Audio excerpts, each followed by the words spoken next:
as my memory rests, but never forgets what I lost. Wake me up when September ends. Before I left for Albania, I was in Poland to run some Netflix, and I rewatched War Dogs. I remember watching it, I think when it came out to the movie theater. You know, the gun runners, the dopehead young dudes in Florida.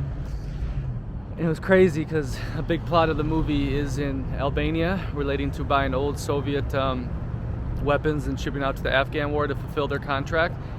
And they had lots of scenes in Albania, and I remember this dude, one of the main characters, staying in Miles Teller's character, staying in this hotel right here, Tirana International Hotel.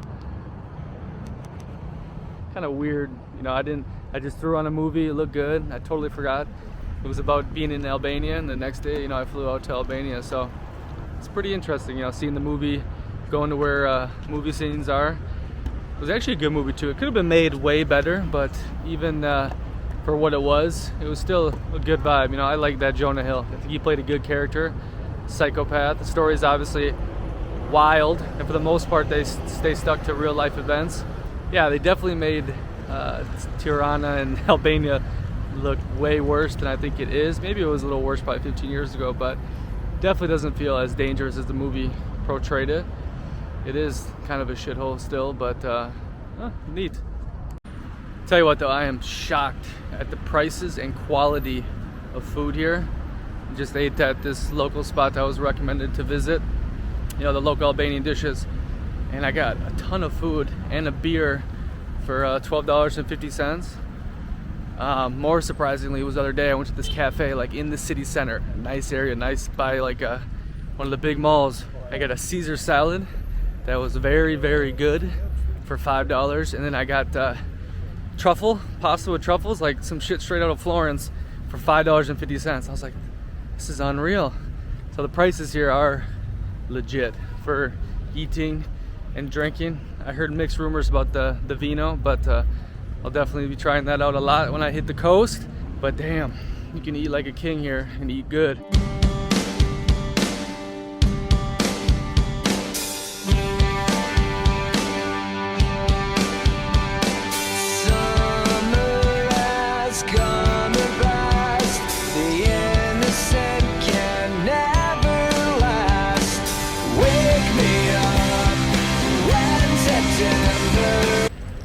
A sign a country is in trouble or that there's some issues going on is when you have kids begging, especially at a restaurant or a cafe. They come in, nobody stops them, and they ask everyone in the restaurant for something they're trying to sell. Like yesterday at that cafe I was mentioning, the really nice one, little kids like 5-6 years old come in there with roses, you know, trying to sell, and usually that's a sign things aren't good in the country, because I mean, more than likely those parents are the ones that push them out there because they make more money than if they went begging on the streets. I saw this a lot in Mexico. I mean, it'd be 2-3 o'clock in the morning, and a little 4-year-old girl would come up to the table with little knickknacks, you know, and have like a sad face on, like, oh, I want to eat. And you know, her parents, you look around like, where the hell are your parents? And they're over in the corner just like staring, and probably have like 6 kids doing the same thing. And it's tough because like you want to give the kids some money, but if you do, you're just promoting this, okay? Because if you give them money, they make a lot, they're gonna send them out every night, you know, support the family. And it's just very sick, you know, the parents, and obviously opportunities and whatnot. But I mean, for a society to allow that to happen, you know, things have fallen apart, no doubt.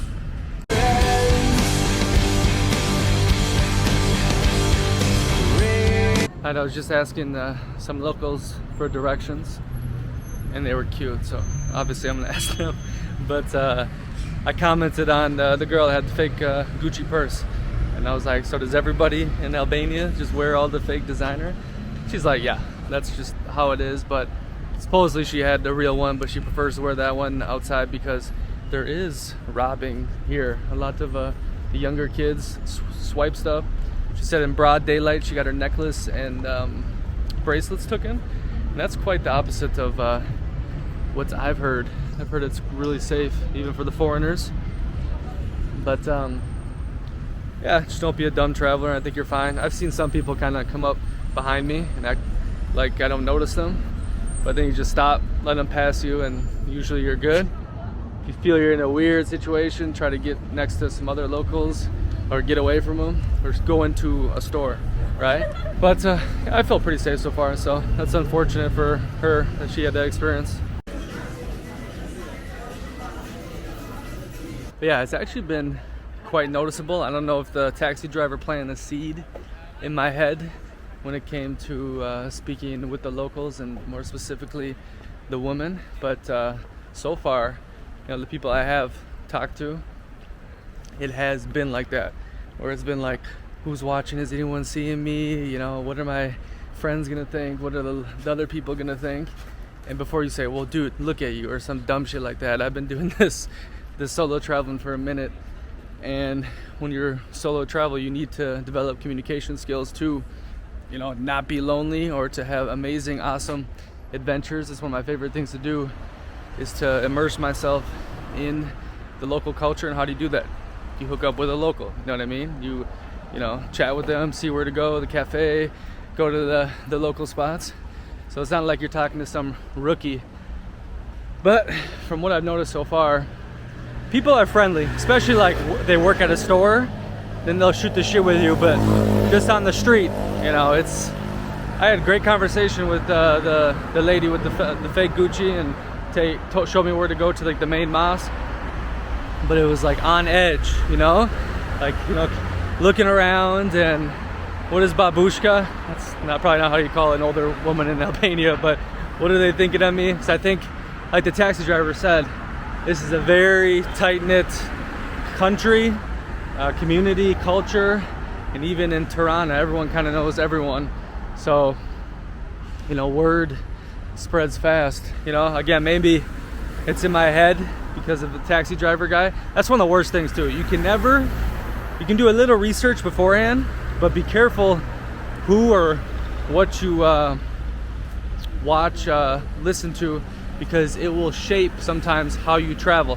Like, you can snap out of it, but you know, there's always like that thing in the back of your head, like, oh, you know, but they said this, right? And everyone's experience and perception is totally different. Someone could love Milano. I hate Milano, right? But I love Italy. So it's just that kind of idea where you can't let so many things outside of your own experience influence it. Out the bells again, like we did when spring began. Wake me up when September ends. Alright, we're gonna head into one of these old bunkers. I guess that commie dictator, 40 years he was in power, was very worried that people were gonna attack him, foreigners. So he built a shit ton of bunkers all over Albania, and they've refitted a lot of them now to like museums or even hostels. This one is Art Bunker 2. It's in the city center. It's gonna give me some history on the whole communist Soviet age in Albania. So exciting. Check out this building. I heard the mayor, he gave a TED talk, I don't know, some years ago, about how to take back a city. You know, before it was a bunch of ugly, commie looking buildings, so they started painting everything and making it a little more prettier, adding a lot of trees and green in different places. And you know, some areas it seems like it's worked. Definitely better than some old ugly commie building. So I like that. Good job, Mayor. Summer has come and passed. The innocent can never last. Wake me up when September ends. Like my father's come to pass. 7 years has gone so fast. Wake me up when September ends. Here comes the rain again, falling from the stars, drenched in my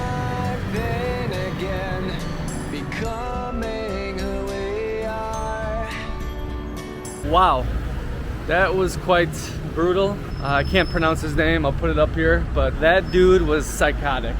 And anybody that partook in that communist, crazy dictatorship environment, you should be thrown out of a helicopter. Sick people.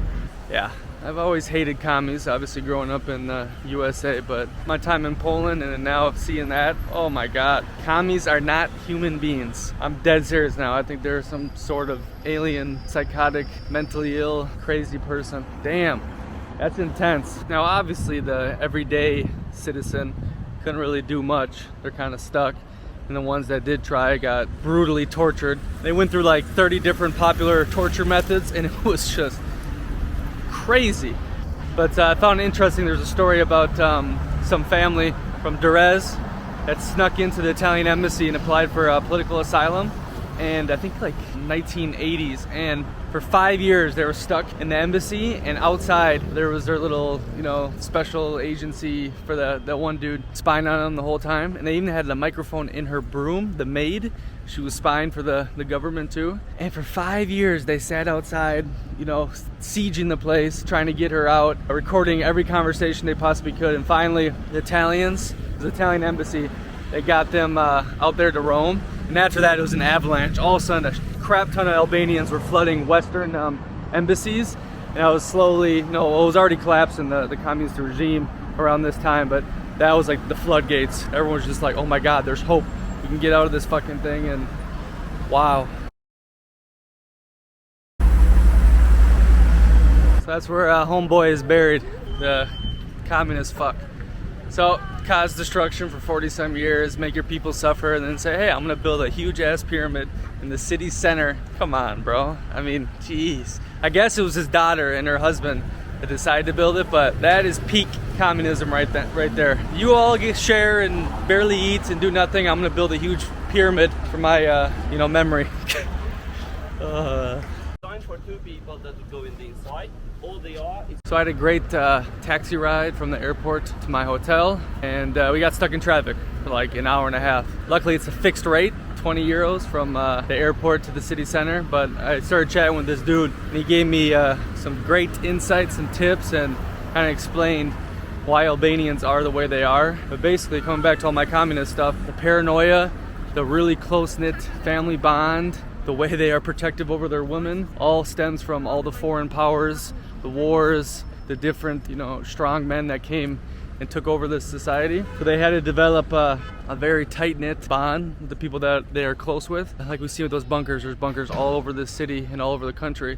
It's because they were heavily paranoid. Oh, someone's gonna come here, someone's gonna take over us, We have to be strong, the Albanian way. It's quite interesting. That's why he told me, it's very hard to catch an Albanian girl and that the men will not be happy with you if you try, right? They protect their women. They don't want the foreigners coming in here and being naughty. And, I've noticed that too. I've noticed men and women fighting like crazy. I mean, and no one even cares, yelling at each other. When I, make small talk on the street with girls, they're not as receptive and more standoffish. It's quite interesting, these Albanians. They kind of lived in their own little bubble for so long for reasons, and also for crazy reasons with the people in charge, but very interesting people, that is for sure. As my memory rests, but never forgets what I lost. Wake me up when September ends. Cash is definitely king here. Not many places take credit card. Probably out of the 10 places I've been already, I've only used my card twice. The good thing is you can pay with some euros, and most of the stores will give you the best exchange rate. I think they use a lot of cash because they like to hide money, Cash is king. Not amenity, but it is annoying, especially when you're in a foreign place, having to deal with, lots of cash on you, because then you feel like a target. But yeah, you need cash here. There's not much credit card options, which is unfortunate too, because when you're traveling, if you have a good credit card, you'll get the best exchange rate no matter what. You don't have to worry about getting robbed everywhere, and it's just a lot easier. If you do get your shit taken, you can cancel it. So they need to fix that. They need to get to the modern world for sure. Yeah, on that little men and women relationship thing. It is wild. Like, if you even look the way of a guy and he's with this girl, dude will try like staring you down. It's like, dude, relax. Like, she ain't even my type anyways. But it's just weird to me, you know, so possessive. I mean, like an insecurity, like, this is mine, this is mine. Like, you know, the other day at the cafe, this dude was just screaming at this girl and she was taking it, you know what I mean? And finally, after like 30 minutes, the girl walked away and he was all pouty and shit. And I'm like, dude, go find another girlfriend, you know what I mean? It's not that big of a deal, you nutcase. So yeah, I don't know. Like, on one hand, I kind of like the idea of like protecting your woman, and, you know, because not necessarily all foreigners have your best interest, as was shown in their history, right?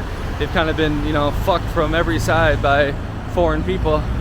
But it's like, relax, big boy, you know? But I think that's the only thing they really have, you know? My dude, the taxi worker, he said he's managing this company. He's got like 90 people he's managing. He's making 300 euros a month, working 7 days a week, 12 hours a day. You know, maybe he was exaggerating a little bit, trying to get a tip, but I mean, me and him vibed. He was a cool dude. So, you know, I can see why they're very possessive of any sort of possession or people in their life, because they don't got much. But dude, chill out, Albanian man. You know what I mean? God damn, there's billions of women in this world. So I guess I'm in the Balkan area, and this area was for the people who were good little boys to the communists. They got to stay in the nice area with the trees and, you know, not all the commie blocks. So if they were, you know, part of the party or the officials, or, you know, like I said, good little boys that got on their knees and did whatever they were told, they got to stay in, you know, this little area. So it seems a little different. Oh, there's some nice buildings. Yeah, going back to my little conversation in the taxi cab, dude was pretty intelligent. He's only 20 years old too, and but he's been working at that place since he was like very little, I guess, and now he's in the managing role. But he was basically just like, he doesn't see a future for Albania. It's gotten that bad. There's no living. You're working. You're living to survive, basically. The future was bleak, in his opinion. Obviously, the corona and then the war in Ukraine has had effects and whatnot, but he said even before that, it's just, you know, there's not much future here. It's better to go to the UK and be a drug dealer, or go to a Western place and do the bad stuff, because that's what Albanians are known for outside the country, right? And he basically explained it like, you know, look, if you come here in Albania, it's super safe, no one's gonna mess with you, but, you know, overseas, we gotta make that money, and we're not getting that great of jobs. Maybe our English isn't that good, or whatever country we go to, so we got to do the illegal things, right, to get as much money as we can, and we try to bring it back here. And that also got into the discussion of the mafioso, right? So every big skyscraper here is built by the mafia, but the mafia provides jobs, it creates buildings, you know, it tries to bring back some money into the country, because the mafia makes a lot of money outside of Albania, right? And they come and bring it back here and invest in the country. He says for the most part, he thinks they do some good job, like relating to that, but there's also just crazy wars and everyone wants to be the top dog. And so, I mean, I always think like every government is basically mafia, just some has the flag and some don't, right?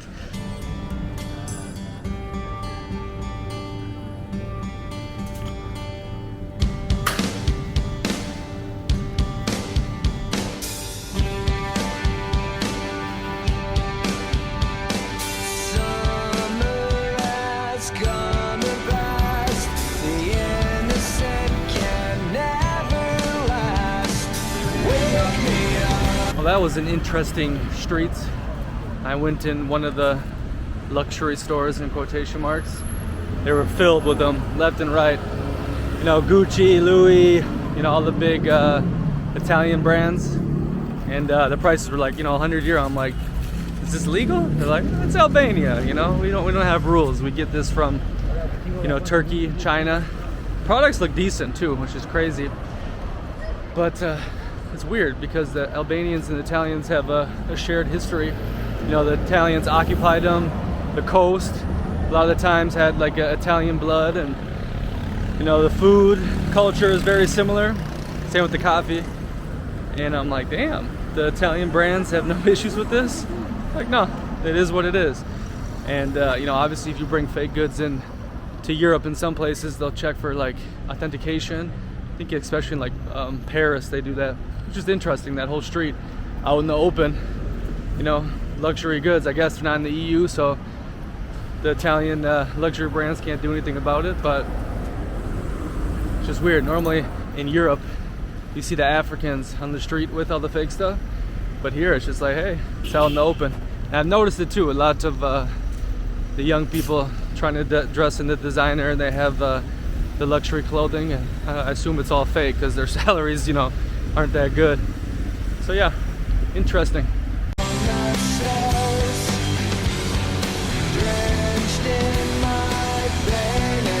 Something interesting I read in that bunker, I think it was when the communists took over and they were purging, you know, all the intellectuals, the church, the clergy, that sort of thing, that they took these 3 priests, I believe. And remember, Albania is more of a secular Islamic place, and these Catholic priests were paraded throughout the street, and like the communist youth, like their little group or whatever, were like spitting on them, degrading them, and saying just like vile things. I think they did this for like 19 straight days, something like wild. And some guy made a quote about like, man, what kind of country is this? How does it produce so many thugs? And that's quite interesting because, you know, the stereotype of Albanians when you're outside of Albania is 100% the bad boys, right? The troublemakers, the dope dealers, the Albanian mafia. And, you know, here I feel obviously it's a little different. They're not as crazy, and I've been quite safe, but I can definitely sense it. And like the taxi driver said to me, he said, you know, every Albanian thinks they're the captain. They don't have no boss, right? So he's managing these people, and he's like, everyone's the boss in their own mind, and that's for like every Albanian. They're Mr. Macho and tough guy. And I noticed it like walking the street, is these dudes think they're pretty cool, pretty tough. You know, obviously not all of them, but generalizing. And again, that comes with history, right? Of constantly being at war, constantly being under a foreign person, and you know, they have to be strong to survive. And even now the situation is not good, so they kind of develop that tough macho Balkan guy attitude. But it wasn't this crazy in Bulgaria or Croatia. I haven't been to Serbia yet. I heard that's kind of similar, but it's just like, chill out, big boy. It's not that serious, you know. But hey, my blood hasn't been through, you know, occupation like that, and I would be a very angry person if throughout history I had to be a little bitch, you know, whether it be the Ottomans, the Italians, the Soviets. So interesting, food for thought. This is an old Ottoman bridge. It's what the people used to take to bring in their livestock and their leather, and back in the day. Now it's just for show, a little tourism type thing. Pretty neat. Hello.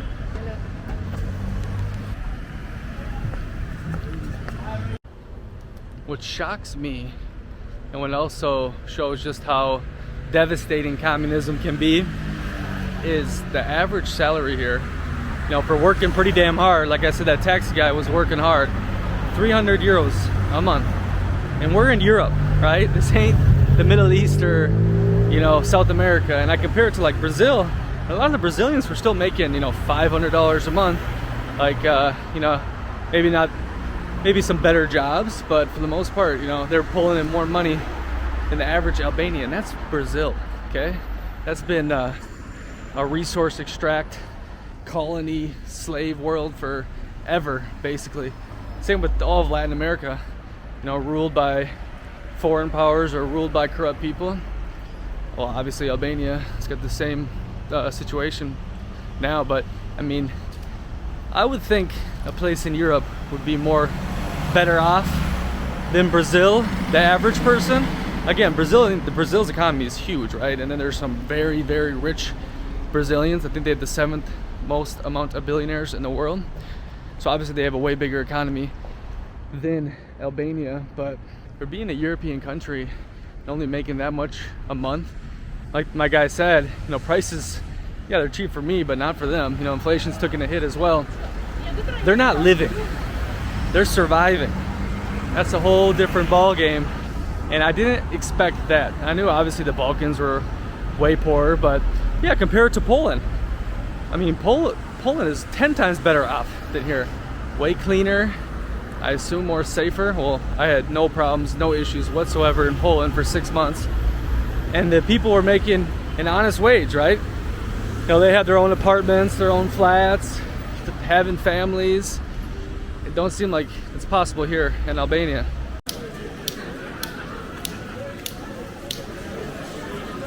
It's hot. It's very hot. It's about mid-September right now. It's just muggy.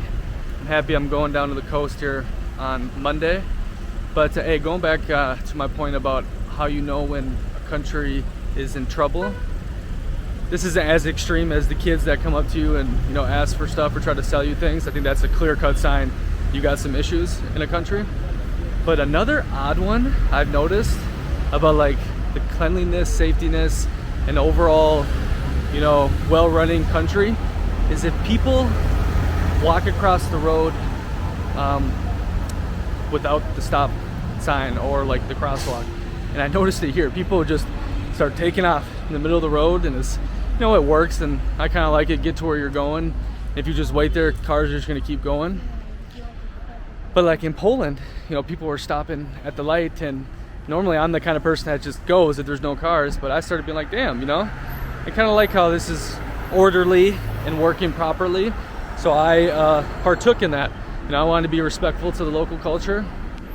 You know, in Brazil, I just walked across the street, and Italy, similarly too, not as much, but, and then obviously Scandinavia. So Denmark, you follow the rules, right? I was just in Norway this summer at Lillehammer, and it was really everyone, hey, you follow the rules or you got to get the hell out of here, you know, don't be stupid.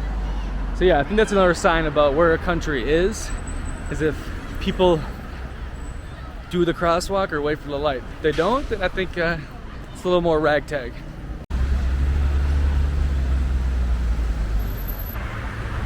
Cool thing the taxi driver told me is basically, you know, one Albanian, all Albanian. So if you go beat up an Albanian one night, he's gonna come back with all his cousins, his brothers, his friends, and they're gonna go get you, right? They're very, very into family, going back on all the previous themes about, you know, being occupied, all the wars, all the trouble. They were basically isolated for all of the communist regime too. So they're always afraid of foreigners, the propaganda. Build all these bunkers around here because they're afraid that someone was going to attack them, or at least the top dude was. He's super paranoid.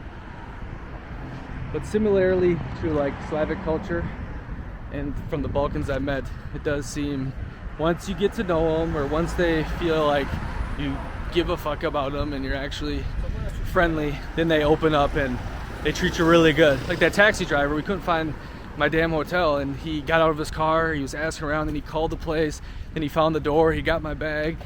I mean, just stand up. And I noticed it too with the service. You know, I got a SIM card, and this lady, I think she charged me something. I'm like, no, you told me, you know, you're gonna charge me this. And she's like, no, that was for this plan. I'm like, oh, really? And maybe I was wrong, maybe she's right, but she's like, but you know what, like, I'm gonna give you this. Like, if I said that, then, you know, this is like what my character is, and no worries. And so she gave me more money, you know what I mean? I mean, we had a 20-minute conversation, so I think she, you know, opened up. But I think more so, you know, the service I've gotten from people has been very good. It's just like the randoms you meet, not too friendly. But I can kind of see that family love and, you know, good-hearted people once you get to know them, once you crack the shell. That's, you know, normal for a lot of the Slavic type people, or Balkan, at least from my experiences and from what I've read. Similar to the Poles, Albanians, I'm always like perplexed at, you know, oh, how tough and macho you are, the Polish people and the Albanians, but you got bitch slapped by communism for a long time, and you kind of sat down and took it. But I don't know if it was the same situation as here, but my Polish friends basically told me, like, dude, you know, after World War II, our population was decimated, right? We were totally, you know, screwed. They've been screwed for, you know, many centuries. And they're like, we just want to survive for a little. We need to rebuild. Like, we just need some food and we need to rebuild because everything was destroyed, right? And then, you know, as their years went on, they did start doing some uprising, like the Warsaw Uprising. People were, you know, disobeying, and so they were fighting. It just took a little bit because, you know, all their able-bodied men were either killed or, you know, put in the concentration camps. So I wonder if it's similar with the Albanians, but I've noticed that with these countries that act so, you know, tough on the outside, it's like, wait a second, you know, weren't you just underneath the thumb of someone else for a long time and you took it? So maybe that is what made them tough now. I'm not sure. It's just quite fascinating to me.